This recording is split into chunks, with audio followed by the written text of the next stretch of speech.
biggest basketball recruiting news that Arkansas has gotten as of late, Richard, is Anthony Black, and I haven't seen it. If it's gotten past me, that's my bad. I think yesterday was the first day that he could officially sign. Any idea, Richard, when he will officially sign with the Arkansas basketball program? Yeah, I've been communicating with his mom, and the reason I didn't put anything out about him not signing, I did on our board, but they had a lot of activity going on as a family, and she got back with me and said he will be signing next Wednesday at the high school. So it's all good. I know anytime a kid like him, doesn't sign on the first day, there's always a little, anxiety, and and the fans definitely had that a little bit. But after she told me about that, I put it out there, and it's all good. So let me ask you this. I know that early signing day for basketball and football, it's kind of different. But when you see some young men and some ladies decide, I'm going to wait off a little bit and there's more suitors or whatnot, what does that process look like for a lot of guys and gals that have already been signed, the select few that stick it out for a little bit? Well, obviously, anytime you're not signed, people are going to come in and try to change your mind. I think with Anthony, I'm sure Gonzaga and others kept trying to communicate with him, but I think he's been pretty firm about planning to be a Razorback. So, I think some of it has to do with how firm you are, and when you say you're going to sign with a school, if you kind of open up, a little bit of wiggle room with your words, sometimes they'll continue. But there is supposedly an unwritten rule in basketball that once a kid commits to a school, other schools are supposed to back off. I think for the most part that's true based on some of the things I've heard from coaches. As far as the actual signing, I mean, sometimes it's just as simple as getting everybody's family schedules lined up so you can have, because you want the aunts, the uncles, the grandparents, the siblings, and all of those people, the coaches that have helped shape you. I mean, it's a matter of not just lining up his schedule, and I'm not talking about just with Black, but everybody I think reads too much into these situations that there's something nefarious going on here, and somebody's trying to sneak in. Everybody gets paranoid when sometimes it's just a matter of when everybody can be in the same room at once. Absolutely, you're right, Tommy. I mean, that Pee Wee coach, that first Pee Wee coach that coached you, that you remember.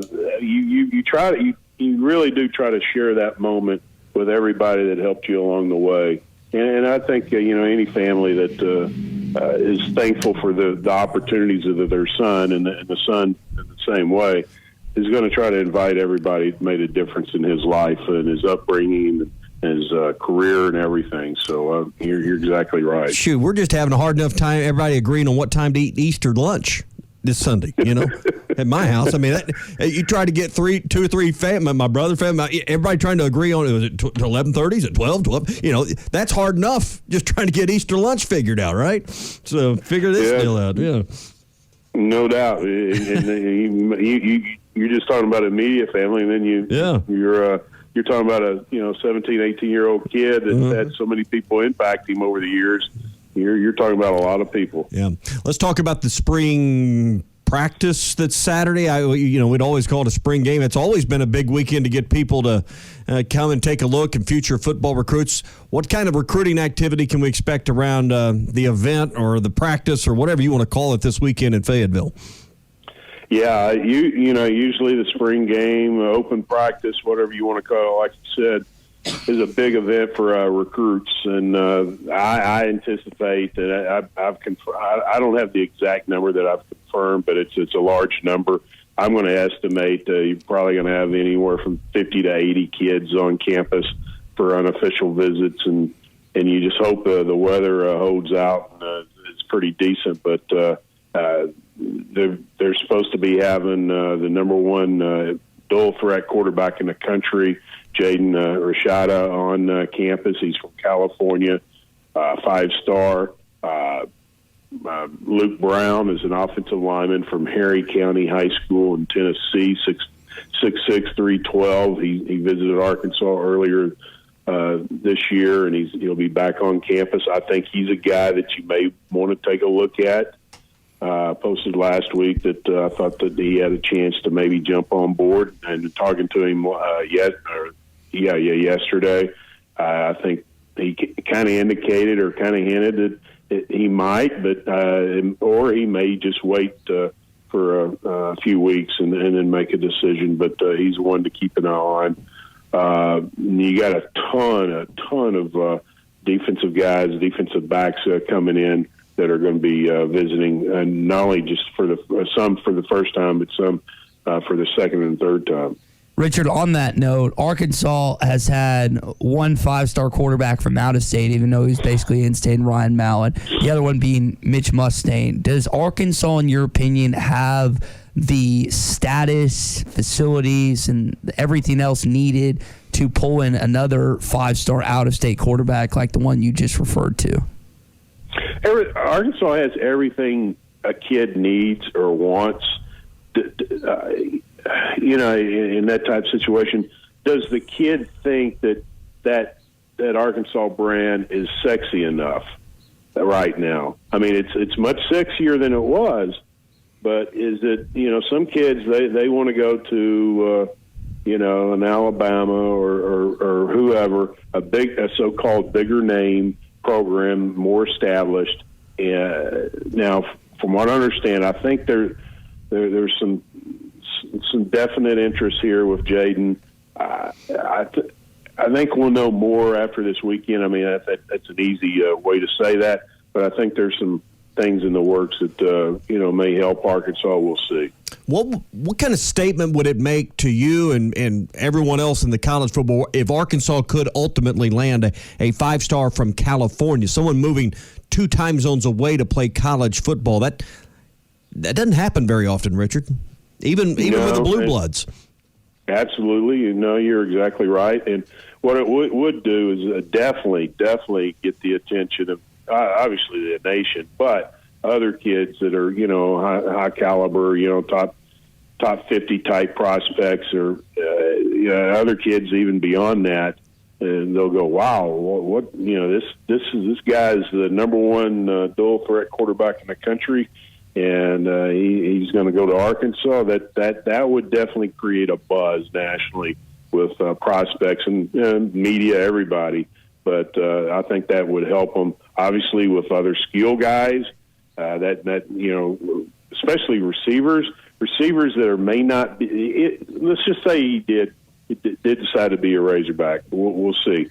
But receivers that are not looking at Arkansas right now may think, "Wow, I need to take a look because this Jaden guy, he's a real deal." Most of the receivers, most of the quarterbacks, in that class that are high caliber, they know one another. They've seen each other at camps. So it would definitely bring good attention to the University of Arkansas. Richard, let's talk some basketball. Leighton Blocker is a guy that Arkansas and several other schools have offered. He was at Little Rock Christian, now at Sunrise Christian, who finished top 5 nationally. What's the latest on him? I know he's got an official visit coming up early June. Yeah, June 6th and 8th, he'll be visiting Arkansas, and that's big. I kind of figured that he was going to visit Arkansas at some point for an official. Not surprised by that. He has set up visits to Maryland and Kansas State. That'll be coming up in May. So he'll plan out his other 2 official visits, but that's big. I mean, he is really, really risen nationally as far as his stock.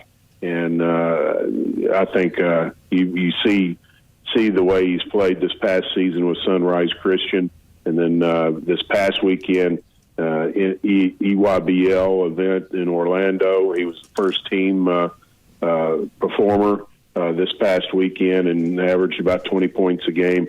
Can do it all as a point guard, score, defend, assist, rebound. I think he averaged about 6 rebounds over the weekend. So that's big news. who are some of the 2023 in-state kids that Arkansas fans should be aware of as we kind of get more and more news about the football players there? Well, we talked about Rashad Marshall from Blytheville. I think not too long ago, 6'9", 210 pounds. He recently got an offer from Kansas and Arkansas. He visited Arkansas for the red-white game. He's a guy that to keep an eye on. I think very athletic, can get up and down the floor.